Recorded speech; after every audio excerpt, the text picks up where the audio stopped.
মৰমৰ ছাত্ৰ ছাত্ৰীসকল, কালি আমি আলোচনা কৰিছোঁ কাউণ্টেবল নাউন আৰু আনকাউণ্টেবল নাউন।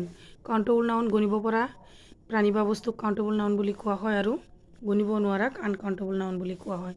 গতিকে আজি আমি পাৰ্টছ অফ স্পীচৰ দ্বিতীয়টো ভাগ হৈছে প্ৰনাউন, যিটোক আমি সৰ্বনাম পদ বুলি কওঁ। সৰ্বনাম পদ কাক বোলে? উদাহৰণ দিয়া। ইয়াতে চোৱা, মনোযোগ দিবা। নাউনৰ সলনি ব্যৱহাৰ হোৱা পদবোৰক প্ৰনাউন বোলে। তাৰমানে কি, যিবিলাক শব্দ আমি যেনেকৈ নাম ব্যৱহাৰ কৰিছিলোঁ, যে ৰীতা এজন ভাল ছোৱালী, ইয়াত ক'ব লাগিব তাই এজন ভাল ছোৱালী। এই তাই শব্দটো যে আমি ব্যৱহাৰ কৰিম, সেইটো হৈছে আমাৰ প্ৰনাউন। তোমালোকে মোৰ লগত থাকা, মোৰ প্ৰতিটো ক্লাছত মনোযোগ সহকাৰে চোৱা। আশা কৰিছোঁ তোমালোকক গ্ৰামাৰত একদম 1%ও ডাউট নাথাকে। তেওঁ ক্লিয়াৰলি 1 মাহৰ ভিতৰতে তোমালোকে গ্ৰামাৰ শিকি কমপ্লিট কৰিব পাৰিবা।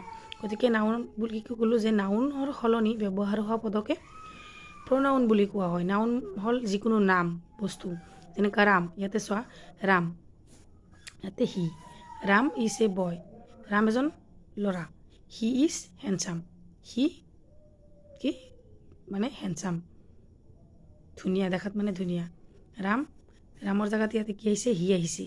এইটো হৈছে নাউন আৰু এইটো হৈছে প্ৰনাউন। মই যে অলপ আগতে ক'লোঁ যে এয়া Reena is here, she is beautiful.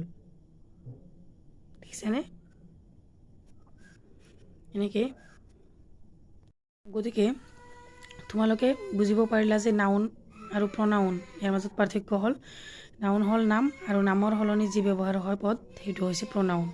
গতিকে ইয়াতে এক্সাম্পলবোৰ দিয়া আছে, তোমালোকে মনোযোগ সহকাৰে লিখি ল'ব ভিডিঅ'টোত। তাৰপিছত আমি ইয়াতে পাৰ্টছ অফ স্পীচৰ 3 নম্বৰটো ভাগ, যিটো হৈছে এডজেক্টিভ, যিটোক আমি বিশেষণ পদ বুলি কওঁ।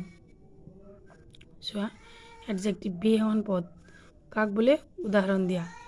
যি পদে নাউনৰ দোষ, গুণ, সংখ্যা, পৰিমাণ, অৱস্থা আদি বুজায়, তাকে এডজেক্টিভ বিশেষণ পদ বোলে। কি বুলি কৈছোঁ, যে যি পদে নাউনৰ সলনি যিকোনো মানুহৰ গুণ, দোষ, পৰিমাণ, সংখ্যা বুজালে সেইটোক আমি এডজেক্টিভ বুলি ক'ম। এতিয়া এক্সাম্পল দিয়া আছে, চোৱা। দিছ ইজ বিউটিফুল চিনাৰী। দেখিছেনে? এই বিউটিফুলটো ইয়াতে চিনাৰীটোক কেনেকুৱা সেইটোক বস্তু কৈছে, ইয়াতে গুণ বুজাইছে, সেইকাৰণে এইটো বিউটিফুলটো এডজেক্টিভ। ইয়াতে চোৱা, আই হেভ 2 sheep, ইয়াতে 2 সংখ্যা, পৰিমাণ বুজাইছে, সেয়ে এইটো হৈছে এডজেক্টিভ। চোৱা, ইয়াতে বুজাই দিছোঁ। ওপৰত উল্লেখ কৰা বিউটিফুল 2 পদ দুটাই ক্ৰমে চিনাৰী আৰু শ্বিপ নাউন কেইটাক আগত বহি সেইবোৰৰ দোষ, গুণ, সংখ্যা আদি বুজাইছে। গতিকে এইবোৰ এডজেক্টিভ। কি বুলি কৈছোঁ, চোৱা। ওপৰত উল্লেখ কৰা বিউটিফুল 2 পদ দুটাই ক্ৰমে চিনাৰী আৰু শ্বিপ নাউন কেইটাৰ আগত বহি সেইবোৰৰ দোষ, গুণ, সংখ্যা, পৰিমাণ আদি বুজাইছে। গতিকে এটা হৈছে এডজেক্টিভ। আকৌ চাবা, কেতিয়াবা এডজেক্টিভটো নাউনৰ আগত নবহি চেণ্টেন্সৰ মাজত থকা ভাৰ্বৰ পিছত বহে। যেনে ৰাহুল ইজ হেণ্ডচাম, হেণ্ডচামটো adjective. The boy is good, গুডটো এডজেক্টিভ। গতিকে তোমালোকৰ লগত মই এইবিলাক লিখি আলোচনা কৰিছোঁ, আগতীয়াকৈ লিখি লৈছোঁ মই, নহ'লে ভিডিঅ'টো বহুত দীঘল হৈ যাব, তোমালোকে চাই বোৰ পাবা। ইয়াতে চোৱা, তাৰপিছত পাৰ্টছ অফ স্পীচৰ চতুৰ্থটো ভাগ, এইটো বৰকৈ ইম্পৰ্টেণ্ট, আৰু আমাৰ যিখিনি গ্ৰামাৰত প্ৰায় বস্তু সেইখিনি প্ৰায় টেন্সৰ গোটেইখিনি এইটোতে লাগিব আমাক। চোৱা, ভাৰ্ব ক্ৰিয়া কাক বোলে? উদাহৰণ দিয়া। যিবিলাক শব্দই কোনো কাম কৰা বা হোৱা বুজায়, সেইবোৰ শব্দক ভাৰ্ব বা ক্ৰিয়া বোলে। অৰ্থাৎ যি পদে কোনো কাম কৰা বা হোৱা বুজায়, তাকে ভাৰ্ব বোলে। তোমালোকে এইবিলাক নোট ডাউন কৰি ল'বা। চাবা, আৰু এবাৰ মাতি দিছোঁ। যিবিলাক শব্দই কোনো কাম কৰা বা হোৱা বুজায়, সেইবোৰ শব্দক ভাৰ্ব বা ক্ৰিয়া বোলে। অৰ্থাৎ যি পদে কোনো কাম কৰা বা হোৱা বুজায়, তাকে ভাৰ্ব বা ক্ৰিয়া বোলে। ইয়াৰে এক্সাম্পলটো ওপৰত আছে,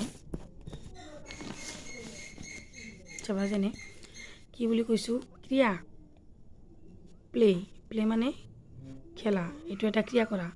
ৰতন প্লেছ ইয়াতে ৰতন বুলি কোৱাৰ লগে লগে ইয়াতে প্লেৰ লগত এছ যোগ হৈছে কাৰণ এইটো থাৰ্ড পাৰ্চন ছিংগুলাৰ নম্বৰ এইবিলাক আমি পিছত পাম পিছত বহলভাৱে আলোচনা কৰিম গতিকে ৰতন প্লেছ ৰতন খেলে বাৰ্ডছ ফ্লাই চৰাই উৰি হি ৱাকছ সি খোজকাঢ়ে ইয়াতে চোৱা সি থকা কাৰণে ইয়াতে এছ হৈছে কাৰণ সেইটো থাৰ্ড পাৰ্চন ছিংগুলাৰ নম্বৰ হয়নে হি ৱাকছ সি খোজকাঢ়ে আই ৰিড মই পঢ়োঁ চৰি ইয়াতে লিখোঁ বুলি লিখা গৈছে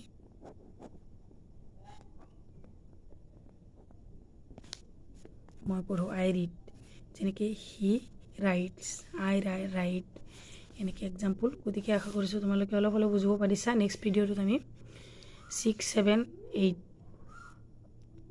এডভাৰ্ব প্ৰিপজিশ্যন কনজাংশ্যন ইণ্টাৰজেকশ্যন সেইকেইটা আলোচনা কৰিম গতিকে আজিৰ ভিডিঅ'টো ইমানতেই সামৰিছোঁ